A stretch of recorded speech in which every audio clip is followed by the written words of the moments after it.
இந்த உலகத்திலேயே பெரிய பிரச்சனை என்னன்னா கம்யூனிகேஷன் கேப். நாம சொல்றது ஒண்ணு, அவங்க புரிஞ்சுக்கிறது ஒண்ணு. நான் அப்படி சொல்லவே இல்லப்பா, நீ தான்ப்பா அப்படி புரிஞ்சுக்கிட்ட.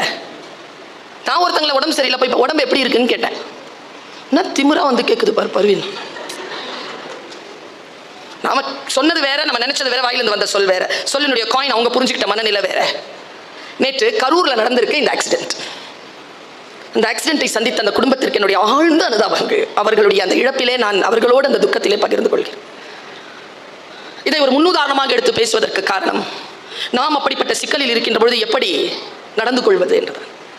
ஒரு ஆவின் பூத் நடத்துகிற ஒருத்தர் கரூரில் ஆஃபீஸ் மூடிட்டு வெளியில் வந்திருக்கார். அவர் கார் நின்று இருக்க. காரை எடுக்க போகும்போது காருக்கு அடியில் கொஞ்சம் ஒரு சாரப்பாம்போ ஒரு நாகப்பாம்போ சேர்ந்து இருந்திருக்கு. சரியா, இவருக்கு வீட்டுக்கு போக அவசரம். இவர் என்ன பண்ணியிருக்காரு, ஒரு குச்சியை எடுத்து அதை தட்டியிருக்கார். சாரப்பாம்பு ஓடிருச்சு. பாருங்க, நாகப்பாம்புக்கு கோவம் வந்துருச்சு. ஏன்னா சூழல் அசாதாரணமான சூழல். அசாதாரணமான சூழல் ஒன்று நிகழ்ந்து கொண்டிருக்கின்ற பொழுது நீங்க உங்களை பற்றி மட்டுமே கவலைப்படாமல் அதை எப்படி அணுகுவது என்று புரிந்து கொள்வதற்கு பெயர் தான் கல்வி. பிசிக்ஸ் 10th படிக்கிறோம்ல, பஸ்ல இருந்து இறங்கும் போது பஸ் ஓடுற அளவுக்கு தான் ஓடணும் அப்படின்னு புரிஞ்சுதுன்னா நீ 10th பிசிக்ஸ் படிச்சதுக்கு அர்த்தம். இறங்கி பின்னோக்கி ஓடுனா கீழே விழுந்துருவ, அப்படின்னா நீ பிசிக்ஸ் சரியா படிக்கலன்னு அர்த்தம். படிப்புங்கிறது என்னதுங்கிற நான் நம்ம சூழல்ல எல்லாம் நல்ல மார்க் வாங்கிட்டு ஏதோ யூபிஎஸ்சி பாஸ் பண்ணிட்டு இந்த மாதிரி கலெக்டர், ஐஎஃப்எஸ், ஐஆர்எஸ், நீட் படிச்சு டாக்டர், மற்றவங்க எல்லாம் யாருங்கிற நான் எல்லாம் படிச்சவன் இல்லையா? அவனுக்கு அறிவு எல்லாம் ஒரே பக்கத்துல போய் ஓடக்கூடாதுங்கிறதுனால சொல்றேன். கோவம் வந்துருச்சா நாகப்பாம்புக்கு? அது என்ன பண்ணிருக்குங்க, வேகமா சுத்தி படம் எடுத்திருக்கு பாருங்க. முன்னால அதை பார்த்து பயந்துட்டாருங்க. பயந்து பின்னால ஓடி வந்தார் பாருங்க. கால் தடிக்கு விழுந்து தலையில் அடிபட்டு இறந்துட்டார். பாம்பு கடிச்சு இறக்கல. நான் இந்த சூழல் உங்களுக்கு முன்னால வீசுறேன். ஒரு முறை என்னுடைய கிச்சன்ல, நான் சின்ன பிள்ளையா இருக்கும்போது எங்க கிச்சன்ல எலி வந்துருச்சு. எனக்கு ரொம்ப பயம். இவனோட துள்ளி குதிச்ச பாருங்க. எப்பவுமே எங்க பாப்பா என்ன அடிச்சது கிடையாது. முதுகுல பல்லார்னு ஒண்ணு வச்சார். எலி மேல விழுந்ததுன்னா சாவ மாட்டேன், இப்படி விழுந்தனா செத்துருவேன். சின்ன வயசுல நான் கேட்டதுங்க, சின்ன வயசுல நான் கேட்டது, how to deal with unexpected situations. அசாதாரணமான சூழ்நிலையை சந்திப்பதற்கான திடம் இருக்கல, புத்தி வலிமை இருக்கல, அதுக்கு பேர் தான் கல்வி. இந்த கல்வி வெறும் பட்டங்களால் வராது. அவேர்னஸ், தொடர்ந்து அவேர்னஸ்ல இருக்கணும். தொடர்ந்து நீங்கள் அந்த விழிப்புணர்வில் ஆமாவன்னு கேட்கறது இல்ல. யாரோ ஒன்று சொன்னாங்க, இப்படி சொல்றாங்களாமே, அப்படி சொல்றாங்களாமே எல்லாம் நம்பாத. சட்டத்திற்கு முன்னால் ஒரு சிக்கல் இருக்கின்ற பொழுது அந்த சிக்கலை அவர்கள் பார்ப்பார்கள், சொல்வார்கள், பத்திரிகையில் வரும், அப்போ நம்பு. கல்வி என்பது என்ன? ஆமாமே அப்படியாமே. நான் ஒரு ரகசியத்தை சொல்லவா? உங்களை நீங்கள் யாரையேனும் நேசிக்கிறீர்களா? இந்த சகோதரி சொல்றது மனசில் எழுதி வச்சுக்கோ. ஒருவரோடு நீங்கள் உறவாக இருக்கிறீர்கள் என்றால் அவர்களை பற்றி தெரிந்ததை நம்புங்கள், அவர்களை பற்றி கேட்பதை நம்பாதீர்கள். பல இடங்கள்ல சிக்கல். கேட்கறது, பார்க்கறது, எழுதுறது, வாசிக்கிறது. இப்போ நான் புக் ஃபேரில் ஏதோ ஒரு புக் ஃபேரில் சொன்னேன், பேசிடுங்க. ஏன் பேசிடுங்கன்னு சொல்கிறேன் தெரியுமா? நீங்கள் நம்ம அம்மா அப்பாவுக்கு இல்லை தாத்தா பாட்டிக்கு ஃபோன் பண்ணும்போது கிராமத்தில் இருப்பாங்க, அவங்க சொல்லுவாங்க, இந்த நிலத்தை பற்றி ஒரு பிரச்சனை இருக்குப்பா, ரொம்ப நாளாக பஞ்சாயத்து போயிட்டுருக்கு, உன்னுடைய அண்ணனுடைய பொண்ணு பார்க்க வந்திருக்காங்க, என்னன்னு தெரியல, அப்பாவுக்கு கால் முட்டு வலியாக இருக்குது, வீட்டுக்கு ஒரு 8 வந்துட்டு போறியா? இந்த ஒரு வீட்டுக்கு ஒரு 8 வந்துட்டு போறியாங்கிறது என்னது? நேரில் சந்திப்பது, நேரில் பேசுவது. இனி குறைஞ்சிருச்சுங்க. எப்படி நம்மை நாமே சந்திப்பதற்கு நாம் தயங்குகிறோமோ அப்படி அடுத்தவர்களிடத்தில் சந்தித்து உட்கார்ந்து பேசுவதை சமீப காலங்களில் இந்த தலைமுறை தவிர்த்து வருகிறது. உட்கார்ந்து பேசுவதற்கான மொழி இல்லை, ஒருவர் பேச கேட்பதற்கான மனதிடம் இல்லை. இதோ இந்த பாம்பு விஷயத்தில் அவர் பட்ட அந்த தவிப்பு போல்தான் நாம் தவித்துக் கொண்டிருக்கிறோம் உள்ளே. இந்த நிதானம் வரணும்னா இத குறைச்சி இதை கூட்டணும். பெரிய பிராக்டிஸ் அது. மனபலம். அசாதாரணமான சூழ்நிலைகளை எப்படி அணுகுவது? இன்னொரு குறிப்பு சொல்றேன், நான் மறுபடியும் பிரார்த்தனை பண்ணிட்டே சொல்றேன். உங்களுக்கு ஒரு அசாதாரணமான சூழல் வரும், அப்பொழுதுதான் சில விஷயங்களை உங்களால் சாதிக்க முடியும். இப்போ உதாரணத்துக்கு சொல்றேன். இப்போ ஒரு கோழி குஞ்சுகளை பிடிக்கிறதுக்காக பருந்து வருது. கோழி என்ன பண்ணும்? பருந்த அடிக்குமா? அடிக்குமா? சும்மா இருக்கும்போது அடிக்குமா? அடிச்சா என்ன ஆகும்? அசாதாரணமான சூழல் அடிச்சா பருந்து விலகும், சாதாரணமான சூழல் அடிச்சா கோழி சாவும். அந்த எனர்ஜி இருக்குல்ல, அந்த எனர்ஜிக்காக வெயிட் பண்ணுங்க.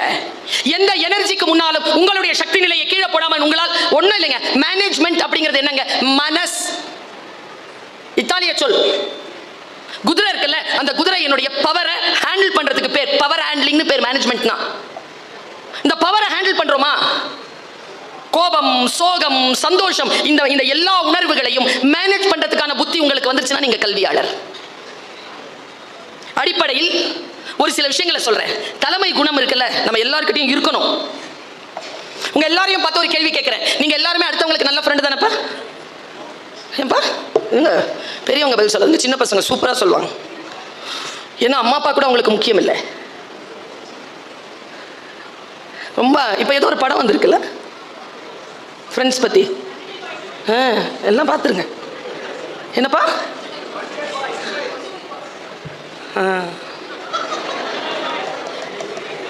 என்ன மொழி படம் மேடம்? இப்போ சமீபத்தில் ஏதாவது படம் பார்த்தீங்களா? வேற படம் ஒரு 2 மாதத்துக்கு முன்னால விஜய் சார் படம். என்ன படம் பாப்பா? யாரு இயக்குனர் தெரியுதான்னு பார்த்தா. ஜெயிலர் படம் யாரு இயக்குனர்? சொல்வீங்க. நெல்சன்ல மண்டேலாங்கிறது எனக்காக சொல்லணும். நீ சந்தோஷப்படுவேங்கிறதுனால ஒரு பேரை சேர்த்து சொல்றான். நான் அந்த தம்பியே கேட்குறேன், பார்த்துட்டேன் நீ யாருன்னு. 25வது வருஷம்ப்பா டீச்சரா. ஸ்பீக்கர் இல்லை, நான் டீச்சரு. இந்த இஸ்ரோன்னு ஒரு அமைப்பு இருக்குதுல்ல, அதுக்கு ஒரு இயக்குனர் இருக்கிறார். அவர் பேர் என்னப்பா? ஜெயிலர் படம் இயக்குனர் தெரிது. சமீபத்தில் வந்த படம் என்ன மொழின்னு தெரிது. லியோ படத்தினுடைய இது என்னன்னு தெரியுது, எல்லாம் தெரியுது. நான் அம்மா ஏன் இதை சொல்றேன்? உன் நல்லது, எனக்கு ஒன்றும் பிரச்சனை இல்லை. எனக்கு இதுவும் தெரியும் அதுவும் தெரியும். நான் உனக்கு என்ன சொல்றேன்னா, நீ இந்த படங்கள்லாம் சொல்லும்போது இந்த படங்களுடைய பெயர்கள் எல்லாம் சொன்னல, குட். ஆனா யாருக்கு குட்னா? உனக்கு என்டர்டைன்மெண்ட்க்கு குட். உண்மையாவே யாருக்கு குட்னா? யார் பேரை சொன்னியோ அவங்களுக்கு குட். ஏன்னா அவங்க நிறைய சம்பாதிப்பாங்க. உனக்கு தெரிய அவங்க பிரபலமாவாங்க. தொடங்கு, உன்னுடைய வாழ்க்கையை தொடங்கு. கொஞ்சம் கொஞ்சமாக கற்றுக்கொள்ள தொடங்கு. எதை கற்றுக்கொள்கிறாய் என்பதிலே கவனமாக இரு. இப்போ பாருங்க, நெகட்டிவ் தாட்ஸ் இன்னைக்கு இருக்கக்கூடிய இளைஞர்கள் கிட்ட நான் பார்க்குற மாதிரி. ஏன்னா நான் 25 வருஷம் சொன்னேன், தம்பிக்கு தெரியும். நாங்கள் காலேஜில் இருக்கும் பொழுது ஸ்கூல் டீச்சர்ஸ்க்கு தெரியும். இந்த பாய்ஸில் இந்த குழந்தைங்களாம் நல்ல குழந்தைங்க தான். அம்மா அப்பாக்கு இவங்களுக்கு 2 ஃபேஸ் இருக்குது. இந்த 2வது ஃபேஸ் என்ன தெரியுமா? பாட்ஷா படம் பார்த்தீங்களா? என் பேர் மாணிக்கம், எனக்கு இன்னொரு பேர் இருக்கு. அந்த இன்னொரு பேர் டீச்சருக்கு தான் தெரியும். அதனால ரொம்ப என்ன கவனமா பார்த்துப்பாங்கன்னா, அம்மா அப்பாவும் டீச்சரும் சந்திக்காம பார்த்துப்பானுங்க. என்ன தெரியல. நான் அந்த குழந்தைகளுக்கு இன்னைக்கு ஒரு சின்ன விஷயம், இந்த பசங்க நிறைய பேர் வந்திருக்காங்க. எனக்கு ஸ்கிரிப்ட் வேற. பசங்க வந்துட்டனால பசங்களுக்கு சொல்றேன், என் குழந்தைகள் இல்லையா? இந்த வயதில் எனக்கு மகன் இருக்கிறான், என் பிள்ளைகள். அதனால சொல்றேன். பார்ப்பா, தொண்டை மண்டலத்தில் சொல்றது கொஞ்சம் எக்ஸாஜுரேஷனா இருந்தா கூட அம்மா தானே, அம்மா அப்படிதான் பேசுவேன். அப்படி அப்படி அப்படி கடந்து போ. அம்மாவுக்கு திட்டி தான் 2 தோசை தான் கேட்பேன், 3வது தோசை திட்டி கொடுக்கும். உலகம் 2 தோசை கேட்டேன்னா திட்டி 1 கொடுக்கும். அம்மாவுக்கும் உலகத்துக்கு இருக்கிற வித்தியாசம் தான். அதை புரிஞ்சுக்கணும் நீங்க. சாப்பிடு, சாப்பிடலன்னா உடம்பு என்ன ஆகும்? நீ 2 தான் போதும், நான் 3வதா அதிகமாக கொடுக்கும் அம்மா. 2 கேட்ப, 1 போதும்னு உலகம். இதுதான் வித்தியாசம். வீடு ரொம்ப அழகானது, வீடு ரொம்ப பாதுகாப்பானது. வீட்டை சரியாக பயன்படுத்துங்கள். பல பேரிடத்தில் வீடுகள் இல்லை. இருக்கின்றவர்கள் பாதுகாத்துக் கொள்ளுங்கள். நான் உனக்காக 2 விஷயத்தை சொல்றேன் இன்னைக்கு. எனக்கு தெரிஞ்ச நெகட்டிவ் தாட்ஸ் இன்னைக்கு முக்கியமா அடாலசன்ட் பீரியட்ல இருக்கக்கூடிய குழந்தைகளுக்கு நிறைய நெகட்டிவ் தாட்ஸ் இருக்கு. பேசினால ஹாரர் மூவி தான் பார்க்கறானுங்க. பேசினாலே நெகட்டிவ் தாட்ஸ் தான், ஆர்குமெண்ட் தான். பாசிட்டிவான விஷயங்களை உள்ள எடுத்துக்கொண்டு போகிறது ரொம்ப குறைஞ்சு போயிருக்கு. அவங்களுக்கு சொல்ற, ஒரு கப்பல் இருந்துச்சா, அந்த கப்பல்ல ஒருத்தன் இந்த மாதிரி ஒரு 19-20 வயசு பையன் ஏறி இருக்கிறோம். ஐயோ கப்பல் தொடங்கிருச்சா? தொடங்கிருச்சு கப்பல், அவ்வளவுதான். எனக்கு நம்பிக்கை இல்லை, இவனுங்க கண்டிப்பா இதை சாட்சி விட்டுருவானுங்க. நம்ம எல்லாருமே சாவ போறோம். நல்லா தெரிஞ்சுக்கோங்க. சந்தோஷம் அவ்வளவு சீக்கிரமா போய் தொத்தாது. யாராவது பயமுறுத்திங்கன்னா டக்குன்னு தொத்திரும். எல்லாரும் கலவரமாக ஆரம்பிக்கிருக்காங்க. ஐயோ போறதே சரியில்லைங்க. 140 பேர் இருக்கிறாங்க, 40 பேருக்கு தாங்க என்னென்னமோ கத்திருக்கான். அதில் என்ன மாதிரி ஒரு ஆள் இருந்திருக்கான். ஏய் விட்றா நான் பிடி, பிடிச்சிட்டாங்க. கடலை தூக்கி போடுறாங்க, கடலை தூக்கி தொம்முன்னு போட்டாங்க. துடிக்கிறான் துடிக்கிறான், உயிர் போகிற டைமாக பார்த்துட்டு தூக்குங்க தூக்கிட்டு வந்துட்டாங்க. தூக்கிட்டு வந்து கப்பலில் போட்டாங்களா, கம்முன்னு இருக்கும், சத்தமே இல்லை. ஏன்னா கடல் ஆபத்தானது, கப்பல் பாதுகாப்பானது என்பதனை புரிந்து கொண்டான். புரிகிற மாதிரி ஒரு அற்புதம் இந்த உலகத்துல எதுவுமே இல்லை. 1000 சொல் சொல்லுங்க புரியாது, பட்டா. ஆனா என்ன தெரியுமா தவிப்பு? படாம புரிஞ்சுக்கோங்கடா, படாம புரிஞ்சுக்கோங்க. அதான் பெரியவங்களுடைய தவிப்பு. தொண்டை மண்டலத்துல நிறைய திரௌபதி அம்மன் கோவில் இருக்கு. இந்த உத்திரமேரூர் பக்கம்லாம் போனீங்கன்னா நிறைய திரௌபதி அம்மன் கோயில். இந்த திரௌபதி அம்மன் கோயில்ல ஒரு முறை பிரசங்கம் நல்லா சொல்றார் ஒருத்தர், மகாபாரதம் சொல்றார் அப்படின்னு எனக்கு தெரிஞ்சனா தம்பிக்கு தெரியும். நாங்கெல்லாம் பயணப்பட்டிருக்கோம், கூத்து பார்க்க பயணப்பட்டிருக்கோம். அப்படி பயணப்படும் பொழுது உத்திரமேரூர்ல இருக்கக்கூடிய திரௌபதி அம்மன் திருவிழாவுக்கு வந்தோம். பல்கலைக்கழக மாணவர்கள்லாம் சேர்ந்து வரோம், பாய்ஸ்க்கு முக்கியமா. போயிருக்கிறேன், பிரசங்கம் கேட்குறேன். அன்னைக்கு வந்து துரியோதனனுடைய மரணம். அன்னைக்கு அந்த துரியோதனன் மரணம் வந்து அன்னைக்கு தான் திரௌபதி அம்மனுக்கு பூச்சி விடுறாங்க. இந்த பூச்சி விடுற அந்த காட்சியை பார்க்கறதுக்காக நாங்கள் பல்கலைக்கழகத்துலேருந்து நிறைய பேர், தம்பி வந்தானான்னு தெரியல எனக்கு, வந்தியாப்பா? நாங்கள் எல்லாருமே போகிறோம். பாருங்க அந்த ஒரு காட்சி, உனக்கு ஏதேனும் அதில் கிடைக்குதான்னு பாரு. ஒரு 65 அடிக்கு கீழே ஒரு மண்ணில் சிற்பம் பண்ணியிருக்காங்கப்பா. பேச்செல்லாம் தாண்டி, கோயிலெல்லாம் தாண்டி, வெளியில பிரகாரத்து வெளியில பெரிய ஒரு மண் இது இருக்கு, கிரவுண்ட் இருக்கு. 65 அடிக்கு இருக்கு ஒரு சிலை. அந்த சிலை எப்படி இருக்குன்னா, கால் இப்படி நீட்டி இருக்கு, கை இப்படி இருக்கு, கையில ஒரு கதை வரைஞ்சு இது மண் பண்ணியிருக்காங்க, பெரிய ஒரு கிரீடம், தொடையில ஒரு பானை, தலைமாட்டில் ஒரு அரிதாரம் பூசிக்கிட்டு ஒருத்தர் நிற்கிறான் கதை எடுத்துக்கிட்டு, கால் மாட்டில் ஒருத்தர் நிற்கிறான் கதை எடுத்துக்கிட்டு, பலே அப்படின்னு உடனே 2 பேரும் ஓடுறாங்க. ஓடிக்கிட்டே இருக்கிறானுங்களா. ஓடிக்கிட்டே இருக்கும் பொழுது ஒருத்தன் ஓடி வந்து இந்த காலில் இருக்கிற அந்த பானையில் அடித்தான். தலைமாட்டில் நின்றுட்டு இருந்தாலும் அவன் அப்படியே விழுந்து செத்தான். நாடகம் தான். செத்தவன் பேர் துரியோதனன், அடித்தவன் பேர் பீமன். உள்ளே இருந்து திரௌபதி அம்மனை கூட்டு வந்துட்டாங்க. இந்த தொடையில் அடித்தாங்களா, பானை வெடிச்சது, அதுலேருந்து அந்த குங்குமத்தை எடுத்து அந்த அம்மனுக்கு பூசினாங்க, ஒரு பூ வச்சாங்க, கொண்டு மறுபடியும் உள்ளே போயிட்டாங்க. பூ முடித்தாளவன். எனக்கு புரியல இது என்னன்னு. பக்கத்தில் ஒரு அம்மா, வயதான அம்மா, அதுகிட்ட கேட்டேன். அந்த அம்மா சொன்னதை அப்படியே சொல்றேன். உன் வாழ்க்கையில ஏதேனும் உனக்கு கற்றுக்கொள்வதற்கு வருகிறதா என்று பார். உன்னை தூக்கி கடல்ல போடுற மாதிரி, இப்போ நெகட்டிவ் தாட்ஸோட இருந்தானா கடல்ல போடுற மாதிரியான அம்மா இப்போ ஒரு விஷயம் சொல்ல போறேன். என்னன்னா, துரியோதனன் சாவணும். இன்னைக்கு அவனுக்கு சாவு குறிச்சிட்டான் கிருஷ்ணன். ராத்திரி ஆயிடுச்சு. இன்னைக்கு சங்கு ஊதுன உடனே துரியோதனன் சாவு. இது தெரியுது காந்தாரிக்கு. ரொம்ப நுட்பமான விஷயம் குழந்தைகளை. காந்தாரி யாருன்னா, கணவனுக்காக கண்ணை கட்டி வச்சிருக்கிறவன். அவ 100 பிள்ளைங்களை பெற்றெடுத்தாலும் 100 பிள்ளைங்களுடைய முகத்தை பார்த்தவ இல்லை. அவ உலகத்தையே பார்க்கல, புருஷனுக்காக கண்ணை முன்னதான் அப்படியே இருக்கா. அந்த காந்தாரி 99 குழந்தைகளை இழந்து ஒரே ஒரு குழந்தையை காப்பாற்றணும்னு முடிவு பண்ணி உட்காந்துருக்கா. சொல்றாங்க, நாளைக்கு உன் பிள்ளை கொல்ல போறாங்க. துரியோதனை கூட்டு வா.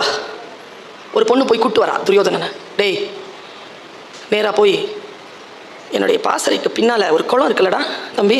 ஆமாம்மா, குளிச்சுட்டு என் முன்னால் வாடா. ஆனால் உடம்புல ஒரு ட்ரெஸ் இருக்கக்கூடாது. நான் எப்படி உன்னை பெற்றெடுத்துன்னு அப்படியே வாடா. சரிம்மா, யார் பேச்சும் கேட்காத, அப்படியே வா. சரிம்மா. போனானா, குளிச்சுட்டு வெற்று உடம்புல நடந்து வரான். நடந்து வரும்பொழுது கிருஷ்ணன் வந்துட்டான் நடுவில். கிருஷ்ணனுக்கு தெரிஞ்சு போச்சு, இவன் போயிட்டானா இவனை கொல்ல முடியாது. நல்லா தெரிஞ்சுக்கோங்க, அம்மாவா சாமியான அம்மா தான். ஏன்னா அந்த உயிர் இருக்குல்ல, அது வேற, உங்களோட கனெக்டடாக இருக்கிறது வேற. இந்த உடம்பு உங்களுக்கு வர பொண்டாட்டிக்கு, அந்த பொண்ணு வந்து புருஷனுக்குலாம் இல்லை. இந்த உங்கள் உடம்பெல்லாம் எங்களுது, நாங்கள் கொடுத்தது. பத்திரமா பார்த்துக்கோங்க. அதை கெடுத்துக்கிறதுக்கு உங்களுக்கு உரிமையே கிடையாது. அசிங்கப்படுத்திக்கிறதுக்கு கிடையாது. பாருங்க, வந்து நிற்கிறாங்க. வரும்போது கிருஷ்ணன் பார்த்துட்டான். கிருஷ்ணன் சொன்னானா, எங்கடா போற? அம்மா போற? அம்மா கூப்பிட்டாங்க. சரி, உன்னை சின்ன வயசுலேருந்து பார்க்கலடா, இந்தா பெருசாக வளர்ந்துருக்குற, 7 அடிக்கு, என்ன இருந்தாலும் பெண் தானே, அதுக்கு ஒரு வாழையில தூக்கி போட்ட, மறைச்சிட்டு போடாடி. சரி கிருஷ்ணா. துரியோதனன் வாழையில மறைச்சிட்டு போய் அம்மா முன்னால் நின்னான். வந்துட்டியா துரியோதனா? வந்துட்டேம்மா. சரியா என் முன்னால் நில்லு. அப்படியே பார்க்குறான். கண்ணில் இருக்கிற எல்லா சக்தியும் கொடுத்துட்டா, இடம் மறைச்சிருக்கு. கண்ணு முடிச்சு. தப்பு செஞ்சுட்டியே துரியோதனா, வஞ்சகன் கிருஷ்ணன். என் பிள்ளையை நாளை கொல்லப் போகிறான். அப்பதான் சாபம் கொடுக்குறா கிருஷ்ணனுக்கு. துடிக்கிறான் துரியோதன். ஏம்மா ஏம்மா என்னம்மா ஆச்சு? என்னம்மா? டேய், மறைக்காம வர சொன்னேனடா. இல்லம்மா கிருஷ்ணன் தான் சொன்னான். சரிடா போ. ஆமாம்மா மறுபடியும் எடுத்துட்டு நிற்கிறேன்ப்பா. டேய், நான் மந்திரவாதி இல்லைடா, சக்தி போயிடுச்சுடா, போட. போயிட்டான். அடுத்த நாள் உடம்புல எங்க அடிச்சாலும் அவனுக்கு உயிர் போகாது. அம்மாவினுடைய கண் பார்வை சக்தி படாத துடையில் அடித்தால் உயிர் போகும். இது மகாபாரதம் சொல்லுது. இதை நான் ஏன் இன்னைக்கு சொல்றேன்? நீ எதையும் அம்மா கிட்டையும் அப்பா கிட்டையும் மறைக்காத. நீ எதையோ மறைவாக செய்கிறாய், அதனால் உனக்கு பேராபத்து வருவதற்கு வாய்ப்பு இருக்கிறது. நான் இப்படிதான் மகாபாரதத்தை பார்க்கிறேன். எனக்கு அவர்கள் புகழ் பாடி என்ன கிடைக்கும்? என் இனத்திற்கு என்ன கிடைக்கும் என்றால், என் இனத்திற்கு அதனால் ஞானம் கிடைக்குமா? அப்படி என்றால் அதை நான் சொல்லிக்கொண்டே இருப்பேன் என்பதுதான் என்னுடைய அடிப்படை தர்மமாக இருக்கிறது.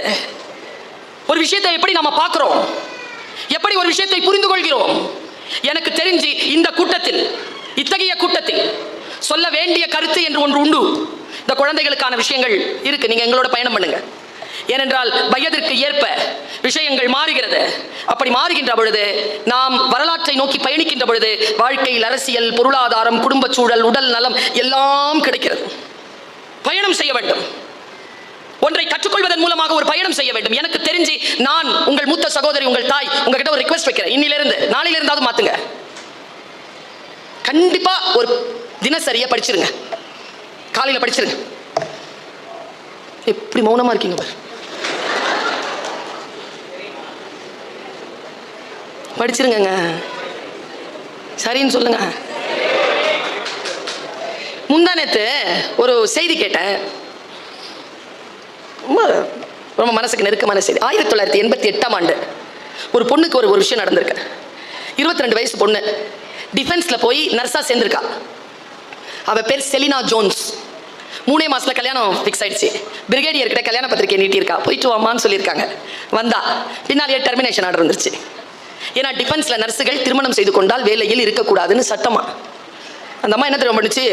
அப்பவே கோர்ட்ல கேஸ் போட்டுருச்சு. எப்ப? 1988. 36 வருஷம் கழிச்சு முந்தா நேத்து சுப்ரீம் கோர்ட் தீர்ப்பு கொடுத்திருக்கு. என்ன தீர்ப்பு தெரியுமா?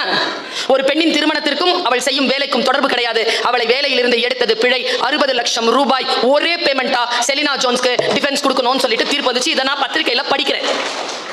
இப்ப நான் அதை உங்ககிட்ட ஏன் தெரியுமா சொல்றேன்? ஒரு பெண் 36 வருடங்கள் தன்னுடைய வாழ்க்கையை இழந்து ஏதோ ஒன்றை செய்திருக்கிறாள். அது வருங்காலத்திற்கான மிகப்பெரிய வெளிச்ச ஜன்னலாக இருக்கிறது.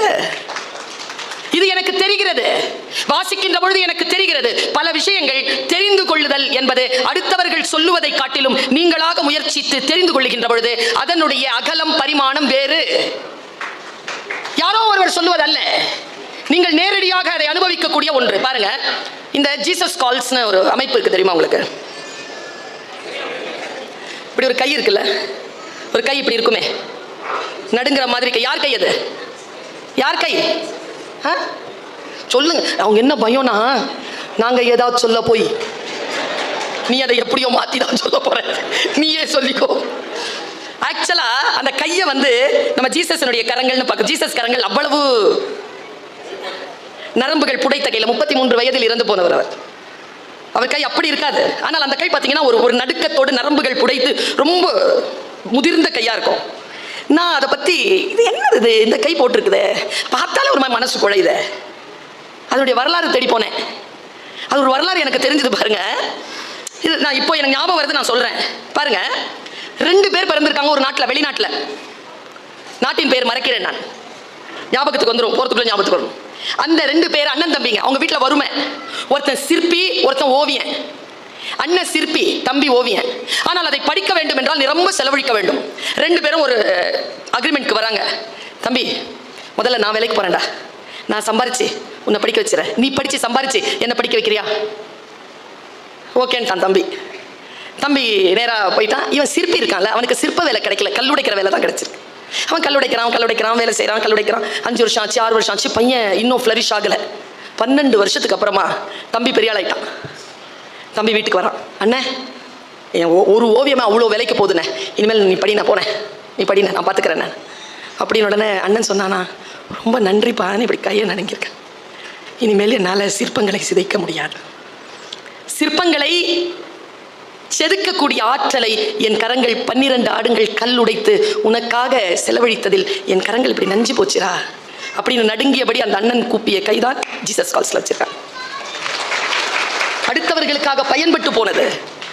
இப்போ சில விஷயங்களை நாம் வாழ்க்கையை வரலாறை தேடுகின்ற பொழுது நம் வாழ்க்கையில் வேறு ஏதோ ஒன்றை செய்யாமல் நாம் விடுபட்டு போனோமோ என்கின்ற ஒரு சிறிய மன நெருடல் நமக்கு வருகிறது. நான் சொல்றேன்ல, கற்றலில் நாம் மிக நுட்பமாக இருக்க வேண்டும் என்று. கற்றலில் நாம் நுட்பமாக இருக்க ஒட்டாதபடிக்கு நம்மை தடுப்பது எது? இந்த மனசு மாதிரி ஒரு பொருள் வேற கிடையாது. எவன் மனசை ஜெயிக்கிறானோ அவன் உலகத்தை ஜெயிக்கிறான். இதை தான் ஜெயிக்க முடியல, எல்லாரையும் ஜெயிக்க முடியுது. நானும் அடுத்தவர்களை ஜெயிச்சிட்டேன். இப்போ பயணமே என்னை ஜெயிப்பது தான். அடங்க மாட்டேங்குதுங்க. இது ஜெயிக்கிறது பெரும்பாடு. அடுத்தவர்கள் எல்லாம் ரொம்ப அழகா ஜெயிக்கலாம். ஆற்றலும் வாய்ப்பும் இருந்தால், புரிதலும் இருந்தால், வாழ்க்கையில ஸ்ட்ராட்டஜி இருந்தா, ஒரு டெக்னிக் இருந்தா ஜெயிச்சிடலாங்க. இதை ஜெயிக்கிறதுக்கு டெக்னிக்லாம் பத்தாது. டெக்னிக் எல்லாத்தையும் கைவிட்டாதான் இதை ஜெயிக்க முடியும். இந்த மனசு அடக்கிறது, முக்கியமா பெண்கள். இந்த மார்ச் 8ஆம் தேதிக்கு நான் ஒரு பேச்சு பேசுவேன். இங்க பேச மாட்டேன், எங்கேயாவது பேசுவேன். கண்டிப்பா அவங்க பிடிச்சி போட்டுருவாங்க. கவனமா கேட்டுக்கோங்க. சொல்ல போறேன் நம்ம எல்லாருக்காகவும். சரியா? ஆண்கள் பயப்படுகிறார்கள். ஆண்களுக்கு எதிரானதல்ல பெண்களுடைய வாழ்க்கை. நான் சொல்றேன் பாருங்க, புத்தி இருக்குல்ல, அதை ஷார்ப்பா வச்சுக்கோங்க. விட்டு விலகுங்கள். Let it go. பல நேரங்களில் நான் பார்த்திருக்கேன், வீடுகளில் வேலை செய்யக்கூடிய பெண்கள், தொடர்ந்து வேலை செய்யக்கூடிய பெண்கள், நான் இல்லைன்னா என் வீட்டில் ஒரு வேலை நடக்காது, கம்முன்னு எல்லாம் நடக்கும். நீ கம்முன்னு இருக்கணும், அவ்வளவுதான். அது இருக்க முடியாது நம்மளால. எல்லாத்தையும் நானே செய்யறேங்க. எனக்கு எங்க தெரியுமா பெண்களை பற்றி ரொம்ப கவலை? ஒரு 57-60 வயசு ஆன அப்புறமா பெண்களை பாருங்களேன், கண்களில் ஒரு நிரந்தர சோகம் இருக்கும், இல்லை கண்களில் ஒரு நிரந்தர கோபம் இருக்கும். எங்க அப்பாட்ட கேட்டேன் நான், ஏன்பா மோகினி பிசாசு எல்லாம் பொம்பளையாவே இருக்கு? சின்ன பிள்ளை தானே, என்ன வேணாலும் கேட்கலாம்ல அப்பாட்ட. அப்பா சொன்னார், நிறைவேற்றப்படாத ஆசைகளால் நிரம்பி இருக்கின்றவர்கள் செத்தாப்புறமாம் பேயாக அலைவார்கள். ஏன்பா மோகினிங்கெல்லாம் பொம்பளைங்களா இருக்காங்கன்னா, பொம்பளைங்க ஆசை நிறைவேறாமல் செத்து போகிறாங்கன்னு அர்த்தம். ஆசை நிறைவேறியவர்கள் மோகன்களாக இருக்கிறார்கள். சாமி மோகனா சாமி தானே, கிருஷ்ணன். மோகினினா பிசாஸ். இது ஆண்பால், இது பெண்பால். பெண்களே, விருப்பமானதை சாப்பிடுங்க குறைவா. ஆண்களுக்கு ஒரு ரகசியம் சொல்லவா? உங்கள் வீட்டில் ஒரு பொண்ணு ரொம்ப ஸ்ட்ரெஸ்ஸாக இருக்கான்னு தெரிஞ்சுக்கணுமா? 2 வேலை செய்வா. நிறைய சாப்பிடுவா, நிறைய ஷாப்பிங் பண்ணுவா. அப்போ அவள் ஸ்ட்ரெஸ்ல இருக்கான்னு அர்த்தம். அவளை திட்டக்கூடாது, இன்னும் குண்டாவா, இன்னும் நிறைய செலவு வைப்பா. ஸ்ட்ரெஸ்ஸை குறைச்சிங்கன்னா 2ம் குறையும். இதுக்கெல்லாம் பெண்கள் கை தட்டிடாதீங்க. ரகசியத்தை தானே சொல்லித்தரேன். நம்முடைய ஆற்றல் இருக்கு இல்லையா, அந்த ஆற்றலை முழுமையாக செலவழித்தல், முழுமையாக கை கொள்ளுதல். புத்தி இருக்குல்ல, அந்த புத்தியை எப்படி வச்சிருக்கிறதுன்னு சொல்றேன். பல பல நாட்களை, என் ஆயுளில் சில காலங்களை கடந்து வந்த அனுபவ ரீதியில் இதை நான் சொல்கிறேன். இங்க ஃப்ரீயா இருங்க, மற்றதெல்லாம் வந்து சேரும். இங்க விட்டு விடுதலை ஆகணும். இங்க பிடிச்சிட்டு இருக்கோம் எதையோ. இதை எப்படி விட்டு விடுதலை ஆவது? பாருங்க, ஒரு பிச்சைக்காரன் இருந்திருக்கான். ஒரு போன ராஜா என்ன பண்ணியிருக்காரு, அந்த பிச்சைக்காரனுக்கு செப்பு காசு டொப்புன்னு எடுத்து போட்டார் பாருங்க. அவன் கேட்ச் பிடிச்சான், கையில் வரல காசு, சாக்கடையில் போய் விழுந்துருச்சு. சட்டுன்னு சாக்கடையில் கைப்பட்ட பாருங்க, ராஜாக்கு ஒரு மாதிரி ஆயிடுச்சு. ஏய் கைப்படாத கைப்படாத, சாரி நான் தான் தப்பா போட்டேன், இந்தா வெள்ளி காசு வச்சுக்கோ. வெள்ளி காசு வாங்கிக்கிட்டு மறுபடியும் செப்பு காசு தூக்கி சேத்துல கை போட்டான். ராஜாவுக்கு இன்னும் வருத்தம், இன்னும் அவன் புத்தி மாறலையே, இந்த ஒரு தங்க காசு வச்சுக்கோ, அதை விட்டுடு. வாங்கி வச்சுக்கிட்டு மறுபடியும் கை போட்டான். தங்க முடிப்பு கொடுத்தான் ராஜா, இந்தா இனிமேல் சாக்கடையில் கை போடக்கூடாது, ஓகேவா? தங்க முடிப்பை வாங்கி வச்சுக்கிட்டு மறுபடியும் சாக்கடை கிட்ட போனான் கை. ராஜாவுக்கு கோவம், டேய் என்ன செஞ்சா நீ அந்த சாக்கடையில் கைப்படாத நிறுத்துவேன், உனக்கு என் ராஜ்யத்தில் பாதி தரேன்டா, இந்த சாக்கடை பகுதி அதில் வருமான்னு கேட்டான். என்ன பண்ணுவீங்க? எதை கொடுத்தாலோ எதை செஞ்சாலோ மறுபடியும் பள்ளம் நோக்கி பாய்கின்ற நீரை போல். கல்வி என்பது அதுதான், விட்டு விடுதலையாக்கும். விட்டு விடுதலையாக்குவதற்காகத்தான் கல்வி, அதுதான் கற்றல், அதான் படிப்பு. மனிதனுக்கும் மிருகத்திற்கும் இருக்கக்கூடிய வித்தியாசமே, மிருகம் கற்றுக்கொண்டு பிறக்கிறது, மனிதன் பிறந்த பிறகு கற்றுக்கொள்கிறான். நான் இதை சில புக் ஃபேர்ல சொல்றேன். ஒரு டிஓ இருக்கிறார் மேடம், சிவகாசியில் சந்திச்சேன் அவரை, ஜான்னு பேரு. அவர் என்ன பண்றாரு, டெய்லி ஒரு வாய்ஸ் ஓவர் போடுறாரு டீச்சர்ஸ்க்கு, முதல்வர்களுக்கெல்லாம். அவர் போட்ட வாய்ஸ் ஓவர் எனக்கு ஒரு வாட்டி வந்தது, நல்லா இருக்கு சார், எனக்கும் போடுங்கன்னு சொன்னேன். எனக்கு அவர் டெய்லி ஒரு வாய்ஸ் ஓவர் போடுவார். அந்த வாய்ஸ் ஓவர் 10-15 வந்திருக்கு. 2 மேட்டர் மட்டும் சொல்றேன், உங்கள் வாழ்க்கையில் மாற்றம் வருதான்னு பாருங்க. என் வாழ்க்கையில் மாற்றம் வந்திருக்கேன். 2 ஒன்று, பீகார் பழங்குடியினர் மத்தியில் ஒரு கதை நிலவுகிறது. நம் பாட்டிமார்கள் எல்லாம் நமக்கு கதை சொன்னார்கள் தெரியுமா? அழகான கதைகள்ங்க. வாழ்க்கையில் சொல்லி விளங்க முடியாத பல விஷயங்களை கதைகள் மூலமாக விளக்கினார்கள். எனக்கு தெரிஞ்ச ஒரு பாட்டி கதை இருக்குது, திருட்டு நரி கதை. ஞாபகம் இருக்கா? வாழறிந்த நரி. எத்தனை பேர் ஞாபகம் இருக்கு? இல்லை, யாருக்கும் இல்லை. ஞாபகம் இருக்கா சார்? ஞாபகம் இருக்கா சார்? பாருங்க, ஒரு நரி எப்போ பார்த்தாலும் போய் திருடி திருடி திருடி திருடி வருமா. குடியா நம்ம பார்த்துக்கிட்டே இருந்திருக்கான். டடா இந்த நரி இப்படி திருடுன்னு சொல்லிட்டு ஒரு நாள் வாழை வெட்டிட்டான். நரி ஓடிடுச்சு. போய் அதுக்கு ஒரே அவமானம். வாழ இருந்த நரின்னு எல்லாரும் கிண்டல். இது குழந்தைக்கு சொல்லப்படுதுங்க. திருட்டு வேலை செய்யறதுக்கு வாழ இருந்துருச்சு, அவமானம். திருட்டு வேலை செஞ்சா அவமானம். அந்த நரிக்கு தாங்கவே முடியல அவமானம். நேரா அந்த நரி வந்து தன்னுடைய கூட்ட தலைவன் கிட்ட கேட்டுச்சான், எனக்கு எப்படி மானம் திரும்பி வரும், முதல்ல வாழை கொண்டு வா, அப்புறம் பார்த்துக்கலாம். நேரா குடியானவன் கிட்ட போச்சான் நரி. சாரி, என் வாழை கொடு, நான் ஒட்ட வச்சுக்கிறேன், உன் பக்கம் வரமாட்டேன். சரி, வால் வேணும்னா என் மாடு இருக்கிறதுல ஒரு சின்ன கொஞ்சம் குவளையில் ஒரு கொஞ்சம் பால் கொண்டு வந்து கொடுத்துட்டு எடுத்துகிட்டு போகணும். குடியானவன் டீச்சர். ஆனால் ஒன்று, யாரையும் கேட்காம எடுக்கக்கூடாது, கேட்டுட்டு தான் வாங்கணும். நரி நேராக போச்சான், மாடு கொஞ்சம் பால் கொடு. குடியானவன் கேட்குறான், என் வால் வாங்கணும். மாடு சொல்லிச்சான், அப்படியே பால் கொடுத்தா ஒரு கட்டு புல்லு கொண்டாந்து போட்டு பால் வாங்கிட்டு போகணும்.